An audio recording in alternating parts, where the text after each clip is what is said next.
Vamos fazer uma viagem no tempo. Imaginem só um mundo sem internet, sem telemóveis, sem os governos que conhecemos hoje. Um mundo onde o dia em que se nasce decide praticamente toda a nossa vida. Parece algo saído de um filme, não é? Mas não, foi bem real. Esta era a Idade Média e o sistema que organizava quase tudo chamava-se feudalismo. E é precisamente sobre isso que vamos falar hoje, para percebermos como é que esta sociedade funcionava. Ok, então o nosso roteiro é simples. Primeiro, vamos tentar perceber por que é que o feudalismo surgiu. Depois, vamos olhar para a famosa pirâmide social, quem é que mandava e quem trabalhava. Vamos explorar as regras deste sistema e, claro, vamos terminar a ver como e por que é que tudo isto chegou ao fim. Muito bem, vamos começar pelo início.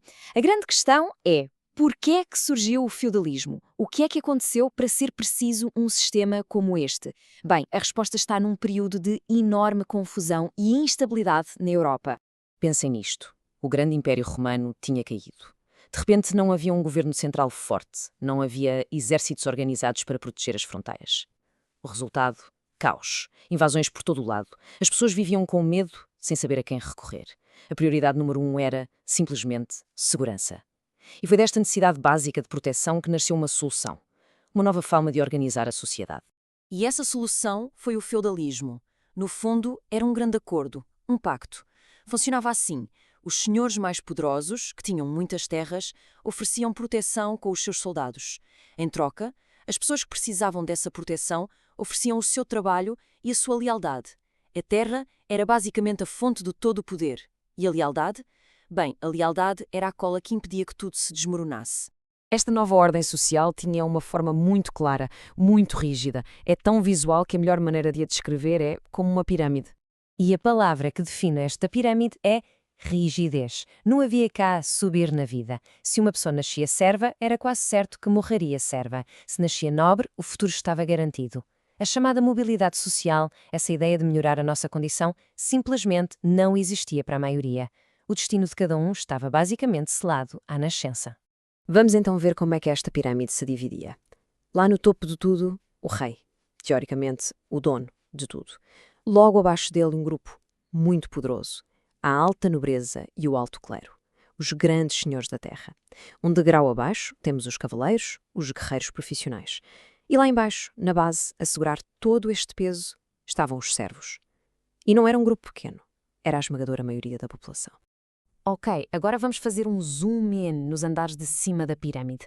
Vamos conhecer melhor quem eram os que mandavam e os que lutavam. O rei. Ele era o suzerano de todos, uma palavra que significa chefe supremo. Mas atenção, o poder dele era mais frágil do que parece. Era quase como um castelo de cartas.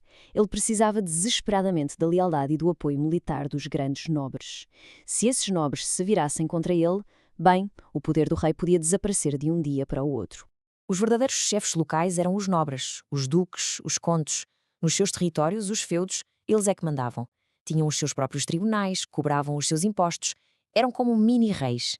E à par deles havia outra força gigantesca, a Igreja. O clero não tratava só da parte espiritual.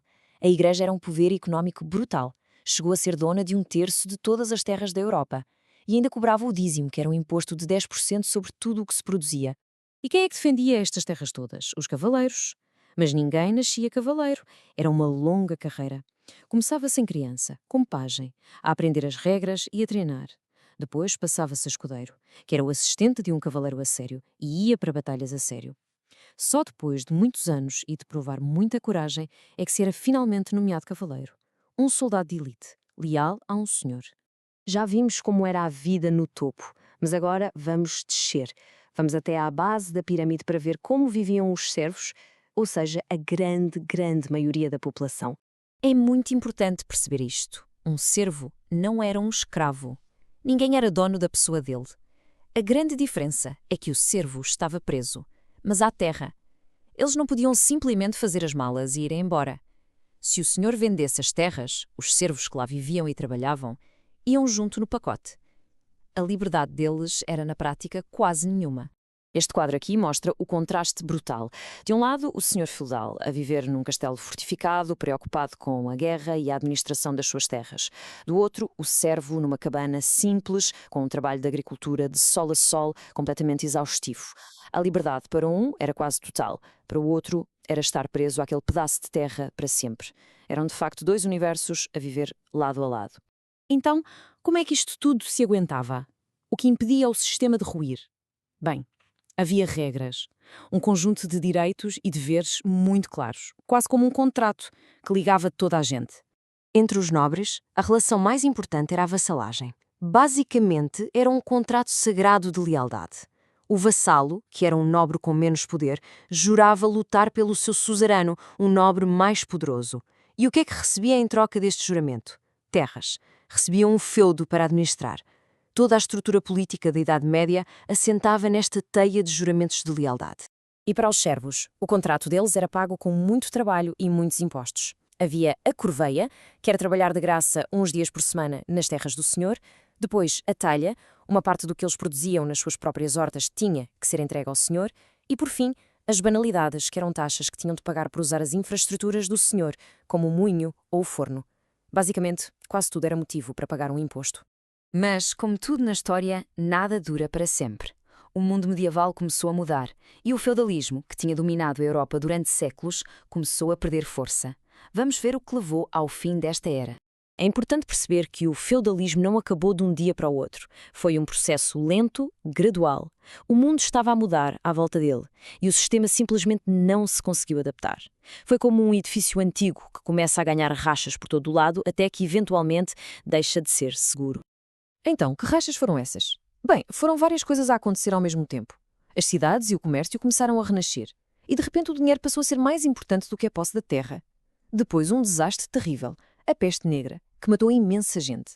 Com menos pessoas para trabalhar, os servos que sobreviveram ganharam poder para negociar. Ao mesmo tempo, novas armas tornaram os cavaleiros com as suas armaduras pesadas muito menos eficazes. E para dar o golpe final, os reis começaram a centralizar o poder, a criar exércitos nacionais, e deixaram de depender tanto dos seus nobres. E chegamos ao fim. O sistema feudal, como existia, desapareceu. Mas será que não deixou mesmo nada para trás? Fica a pergunta. Quando pensamos em hierarquias no trabalho, em relações de lealdade, na forma como ainda hoje valorizamos a propriedade, não haverá aí um eco distante daquele mundo. A história raramente desaparece por completo. Deixa sempre marcas. Espero que tenham gostado desta viagem à Idade Média.